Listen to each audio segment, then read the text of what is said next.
أهلًا، إزيكم عاملين إيه؟ يا رب تكونوا بخير، أنا شروق حكيم وأهلًا بيكم معايا في فيديو جديد.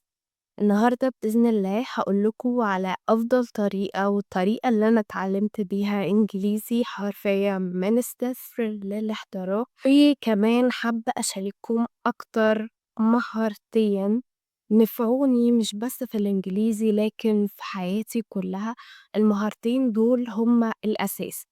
أيوه، أنتم سمعتوا صح، المهارتين دول هو الأساس مش طريقة المذاكرة اللي أنا جاية أقولها لكم. طبعًا طريقة المذاكرة شيء مهم جدًا، خصوصًا إن لغة زي الإنجليزي ممكن تلاقي واحد طول عمره حرفيًا بيذاكر إنجليزي في المدرسة، لكن مجرد ما بيتخرج مش بس يخلّص مرحلة ما، بتلاقيه إن هو مش قادر يجمّع كلمتين على بعض زي ما إحنا بنقول.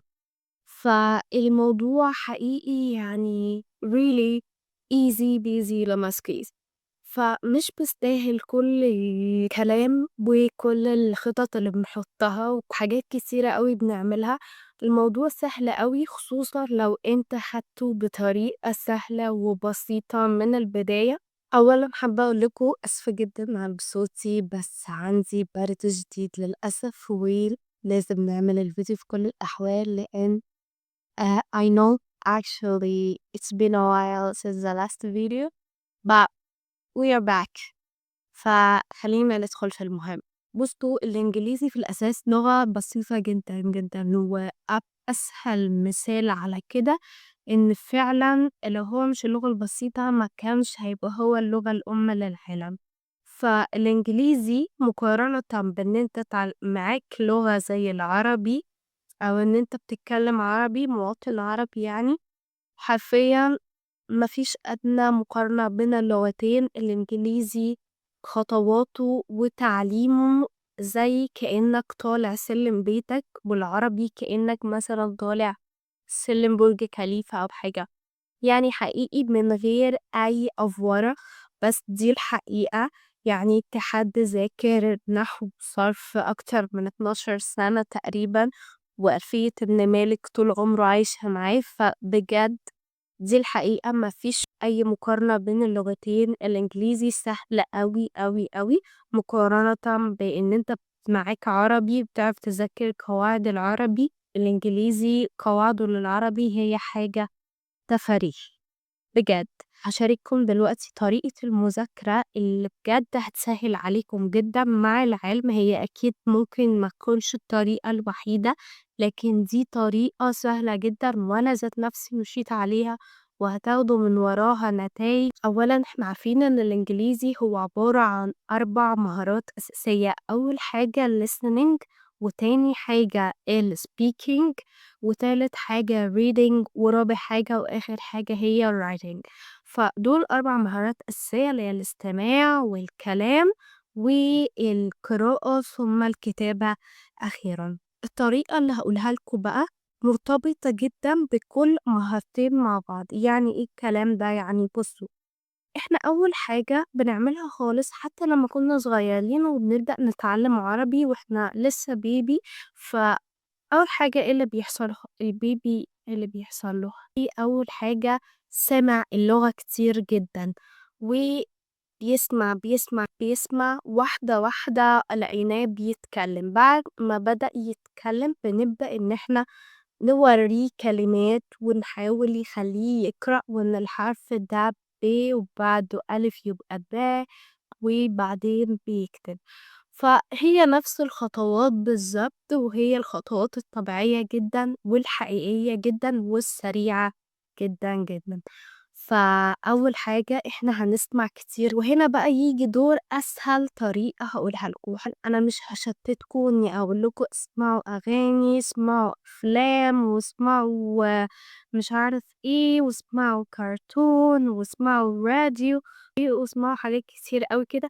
فلأ، بُصّوا هي بسيطة جدًا. نسمع البودكاست سهل وجميل وبيكون واضح وموجود كتير بالنسبة للسماع. هنعتمد على البودكاست. اسمع أي topic أنت عايزه، أنت مهتم بيه، ده مش مهم خالص.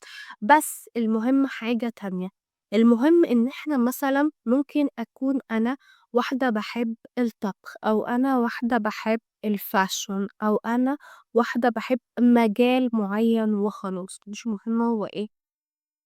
فأنا ما ينفعش أفضل مقيّدة نَفْسي في إن أنا ما باسمعش غير المجالات دي، هابقى واو وتحفة جدًا فيهم، لكن من الجانب الآخر هالاقيني حرفيًا مش بس باعرف أتكلّم غير عن المواضيع دي، هاجي لمجال زي الhealth، الfitness، الmotivation، هاجي في أي مجال تاني أو في أي موضوع تاني مش هابقى عارفة أتكلم كويس، لإني ما نمّيتش مهارة الاستماع عندي كويس من المجالات دي، نمّيتها بس في جزء معيّن اللي ليه علاقة بالمواضيع اللي أنا كنت بس واقفة عندها وما باسمعش غيرها، فطبعًا ده مش صح خالص. ابدأوا بالحاجات اللي أنتم مهتمين بيها، مثلًا لو أنتِ بتحبي الfashion ابدئي اسمعي حاجات فيه كتير، ده هيحببِك في اللغة ويخلّيكِ متماسكة فيها من الأول، إنِّك مش بس بتتعلمي، لأ أنتِ بتعملي حاجة بتحبيها كمان وبتسمعي حاجات جديدة عن الfashion وبتعرفيها، فتمام كبداية، لكن ما تنفعش تبقى بداية والنهاية في نفس الوقت، لأ لازم نعمل زي تنوُّع في أي حاجة إحنا بنعملها في حياتنا يعني عشان نوسّع مداركنا، وفي نفس الوقت في اللغة طبعًا دي حاجة أساسية، لإن إحنا بنتعلم لغة يعني هدفنا الأساسي إن إحنا نتكلم جميع جوانب الحياة فيها.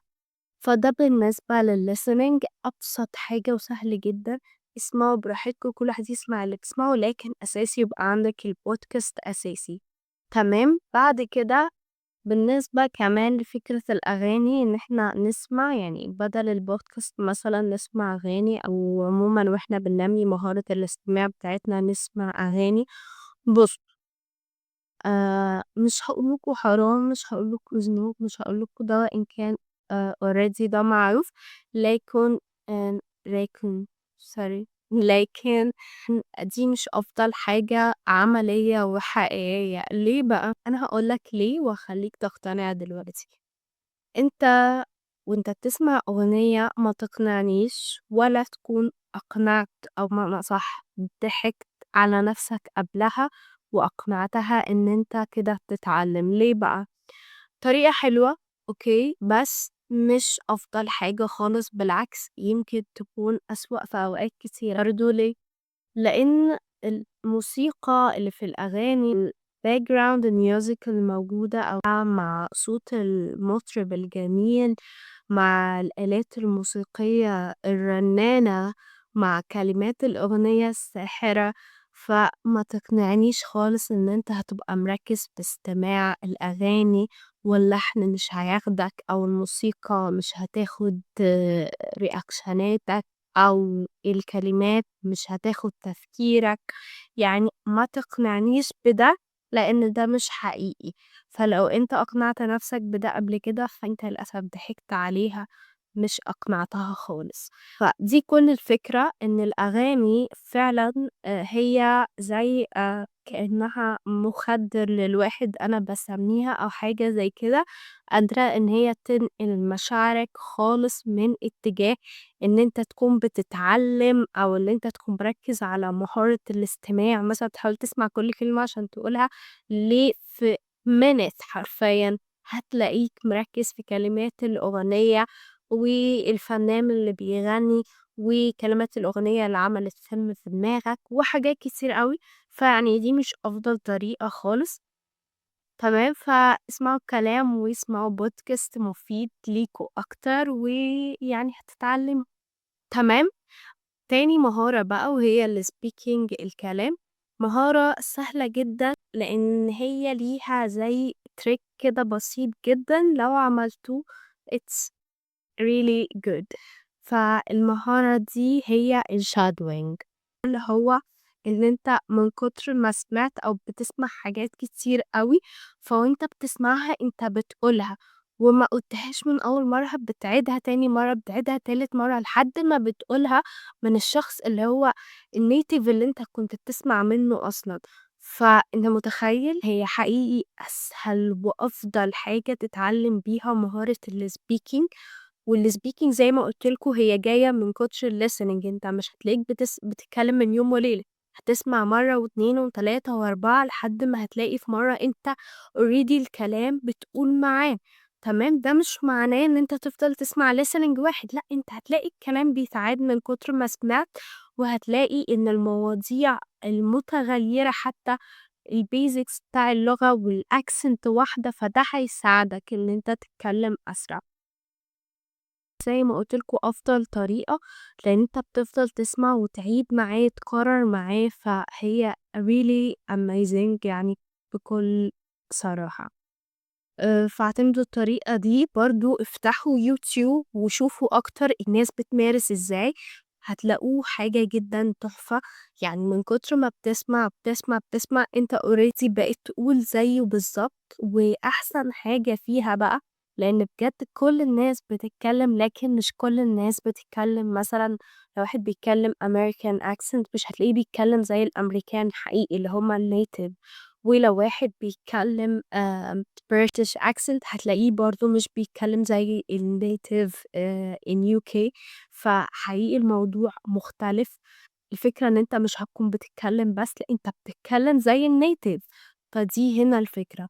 بعدين بقى خلصنا مهارة الاستماع كويس وبقينا نتكلم برضه كويس، نيجي على step كده في النُص خفيفة، خفيفة وبجد خفيفة مش زي مع المدرسة حاطة في دماغكم أو المدرسين معقدينكم الموضوع really is really like it's a piece of cake حقيقي.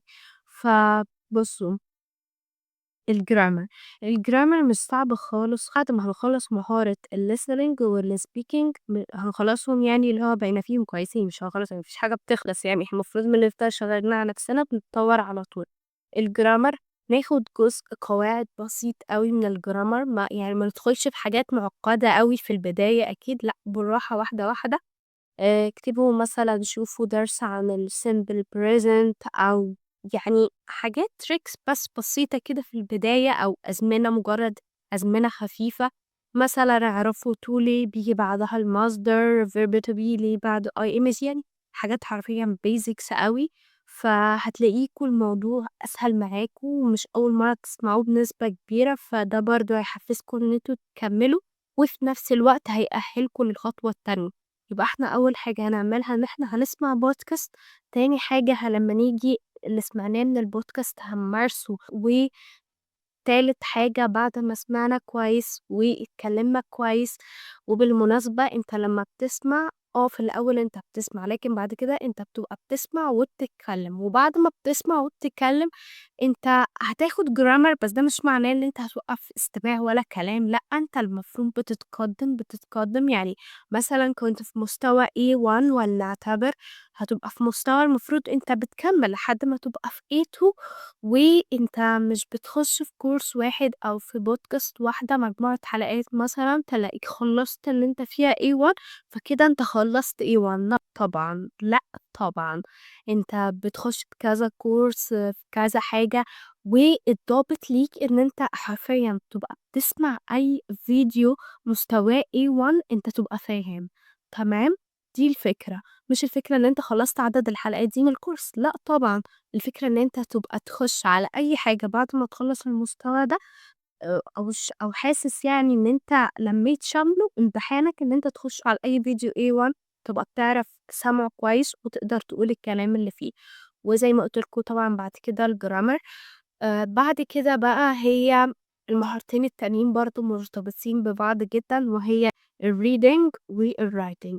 الreading إن أنت هتفضل تقرأ كتير، اقرأ كُتب كتير، البودكاست اللي كنت بتسمعها اعمل فيها حاجة مهمة أوي وهي إن أنت بدل ما كنت بتسمعها أنت دلوقتي هتسمعها plus إن أنت هتشغّل الtranslate تحت أو الترجمة عشان تشوف الكلام طبعًا بالإنجليزي، أكيد يعني، تمام، بالإنجليزي عشان تشوف الكلام بعينك كويس، فأنت بتأهِّل عينك على شكل الكلمة، فدماغك بتشتغل فيها، فأصبح لمّا تيجي تكتبها يبقى عندك ذاكرة للكلمة حلوة.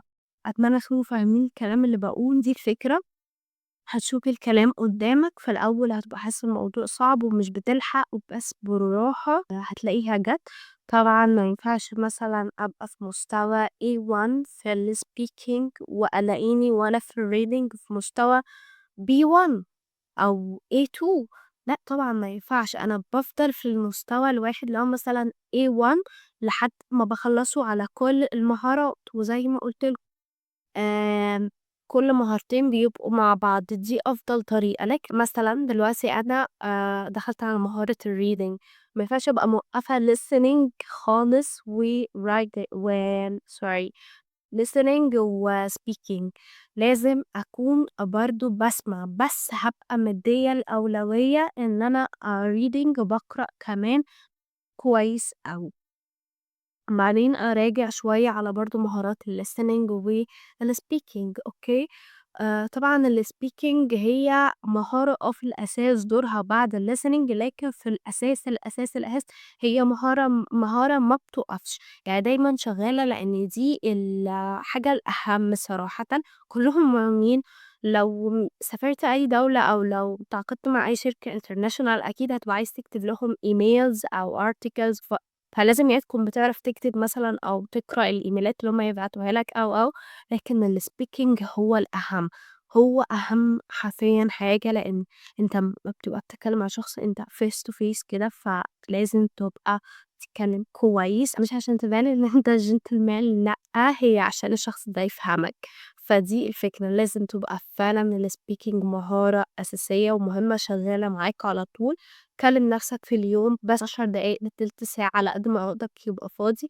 كلم أي حد، كلمهم في البيت اللي عندك، كلم أصحابك.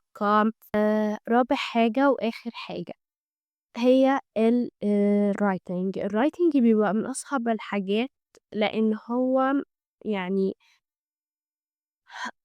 لإن هو لازم ما تغلطش في حرف في كلمة، ممكن لو كتبت حرف في كلمة يغيّر معنى الكلمة كلّها، ودي حاجة شائعة جدًا بالمناسبة في لغات كتيرة منهم الصيني ومنهم الإنجليزي جدًا.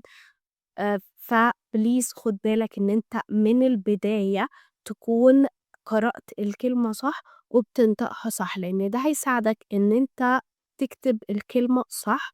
خصوصًا إن أنت لمّا تيجي تكتب الكلمة، أنت مش محتاج بجد لو عملت اللي أنا باقوله لك ده، هتكون مش محتاج وقتها إن أنت تحفظ الكلمات بطريقة ابتدائي، اللي هو تمسك الورقة والقلم والعمود، كل كلمة 150 صح، مش محتاج تعمل كده خالص، الموضوع أسهل من كده بكتير. ونادرًا أوي كمان لمّا تلاقي كلمة صعبة عليك أوي أنت مش عارف تكتبها. معظم الكلمات الكبيرة أو الطويلة في الEnglish بتكون حقيقي سهلة أوي في النطق، يعني مجرد ما هتقولها واحدة، واحدة هي already هتلاقيها اتكتبت معاك. فبليز اتأكد بقى إن أنت من البداية تكون شايف الكلمة صح وقارئها صح، لإن ده اللي هيخلّيك تكتب برضه صح. بس حابة أقول لكم تاني سريعًا إحنا هنعمل إيه بالضبط. أول حاجة إن إحنا هنسمع podcast كتير أو هنسمع كورسات موجودة على اليوتيوب كتير برضه. بُصّوا، مش عايزاكم تصعّبوا على نفسكم حاجة، مش عايزاكم تقولوا يعني نسمع إيه، نروح فين، نكتب إيه، نبحث إزاي، كل الكلام ده حرفيًا وبجد والله وبأمانة وبكل حاجة زي ما تقولوا كده شيطانكم بيحس إن أنتم هتاخدوا خطوة، فبيبدأ يحط لكم عقبات كبيرة جدًا وكتيرة جدًا في طريقكم. والحقيقة إن ما فيش ولا حاجة من دي موجودة في حياتنا الطبيعية، هي بس موجودة في دماغك أنت وشيطانك بيحاول يوريها لك عشان يوقّفك وما يخلّيكش تعمل حاجة. الموضوع سهل جدًا وكل حاجة سهلة بإذن الله. أنت هتدخل على اليوتيوب مثلًا لو أنت في مهارة الاستماع هتقول English listening for A1 بس. شُفت الموضوع سهل جدًا لدرجة إن هو اتحل في 3 كلمات، لكن أنت اللي كنت مش عارف أروح فين، أدوّر فين، سهل أوي. لو أنا خلّصت مستوى A1 وهادخل في A2 يبقى هو الEnglish listening for A2 كده، وهادوّر على اليوتيوب وهادخل هالاقي 150 كورس، اختار يعني هتلاقي عندك الاختيارات لدرجة إن أنت مش هتبقى عارف تختار إيه والّا إيه، فاختار اللي شكله يعجبك يعني بجد الموضوع سهل أوي. تمام؟ لو أنا مثلًا دلوقتي في مهارة الreading قُلت لكم reading أفضل حاجة إن إحنا نشوف كُتب. تمام، دي أفضل حاجة ودي الطريقة اللي أنا اتعلمت بيها، لكن أنا برضه عارفة إن في طريقة تاني وهي إن إحنا ندخل على اليوتيوب ونقرأ قصص قصيرة، دي برضه حاجة تحفة جدًا موجودة على اليوتيوب، هتقول مثلًا English stories for A1 كده هتلاقي حرفيًا يعني مئات يمكن آلاف الدروس موجودة على اليوتيوب، تمام؟ الwriting أنت مجرد ما شُفت كلام كتير هتحاول إن أنت تكتب مع نَفْسك، طيب نكتب إيه؟ بُصّوا يا جماعة، أنا كنت باكتب المذكرات بتاعتي الmemories كنت باحب جدًا أدوِّن مذكراتي وما زلت باعمل كده لحد دلوقتي بالإنجليزي. يعني اعتبرها حاجة كده اللي هو مثلًا ما حدش هيفهم اللي عندك أنت كاتب إيه، واكتب اللي أنت عايزه بقى. أنا حرفيًا كنت واخداها خطوة حماسية جدًا، لإن أنا كان بيبقى جوايا في أوقات حاجات كتيرة أوي عايزة أخرّجها، مش عايزة أخرّجها بالعربي لإن عادي جدًا طبعًا كل البيوت فيها خصوصية وكده، لكن برضه هتلاقي حد اللي هو عينه جات على كلمة بالغلط، فدي الفكرة. فلو كتبت بالإنجليزي يعني اعتبر الموضوع محفّز وإن أنت هتخرّج حاجات كتير أوي جواك، فنفسيتك بجد هتبقى مرتاحة يعني. فأنا كنت الصراحة يعني دي دماغي في نقطة الكتابة، فقُلت لأ أنا أرتاح وكمان أتعلّم لغة يعني موضوع حقيقي مُسلّي.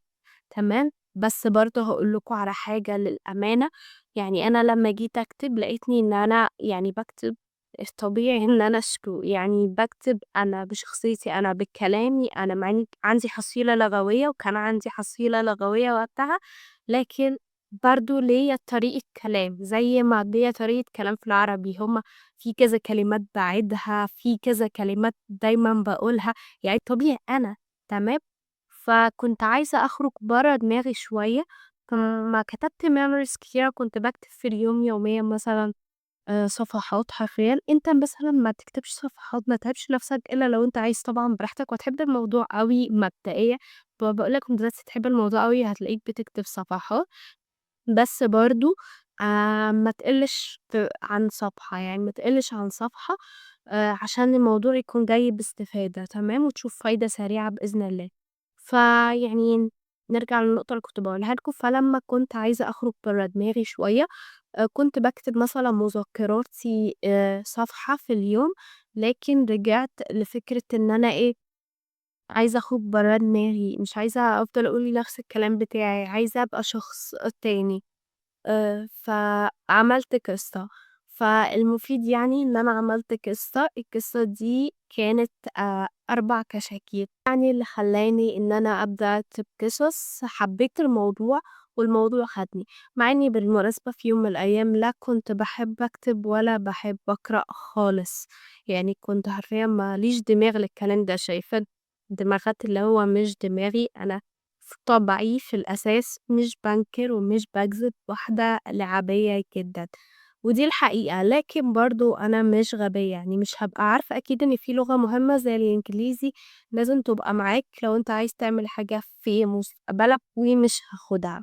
القصة كان فيها ناس من طبقات عالية وناس من طبقات متوسطة عشان أحاول إن أنا ألم شمل جميع الدماغات اللي ممكن طبيعي جدًا أقابلها في حياتي، فيبقى عندي حصيلة لغوية إن أنا أعرف أتكلم، وطبعًا كان بيقابلني كلمات بتيجي في دماغي بالعربي بس مش عارفة الmeaning بتاعها بالإنجليزي، فكنت باعمل إيه، كنت بافتح Google Translate وأقول الكلمة وآخُدها أفضل أنطقها شوية كده مثلًا دقيقة، ومن كتر ما عيني شافتها ونطقتها كتير، بابدأ إن أنا أكتبها في الجملة عادي اللي كنت عايزة أكتبها، بعدها أعمل لها جملتين 3 كده في القصة يكون فيهم نفس الكلمة تاني لسه بيتكلموا عن الموضوع ده والّا حاجة، وكنت يعني كده. بس فالموضوع سهل أوي حقيقي، وهو سهل عشان أنا كنت عايزاه يبقى سهل، أنا مش باقتنع خالص ومش باعرف أذاكر الحاجة طول ما هي بطريقة معقدة، لازم أبسّطها بأفضل صورة وأكتر طريقة أنا عارفة إن هي هتجيب معايا والفكرة إن الطريقة دي كانت الطريقة اللي أنا فاكرة إن أنا ما باحبهاش زي ما قُلتها لكم، هي الكتابة أو القراءة عمومًا، بس لمّا جرّبت بجد اتشدّيت للموضوع أوي، فبرضه جرّبوا، بإذن الله هتحبّوا الموضوع زي ما أنا حبّيته.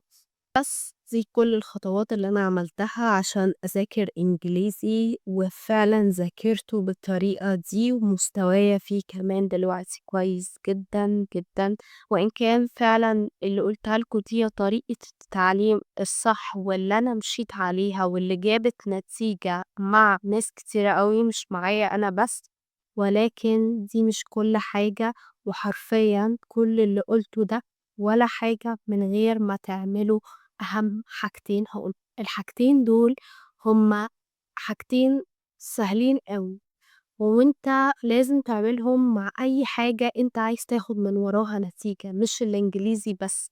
أول حاجة هي الانضباط، يعني كل يوم أنت هتذاكر إنجليزي، كل يوم، مش كل يوم يعني كل يوم، ما فيش مانع لو عندك يوم أجازة في الأسبوع واليوم ده للمراجعة.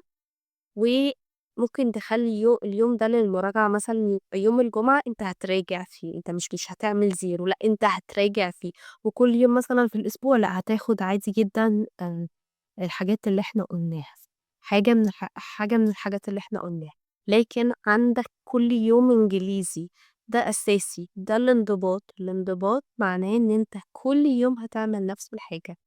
تمام، مش معناه إن أنت يوم ويوم لأ، الكلام ده حرفيًا ما بيأكّلش عيش.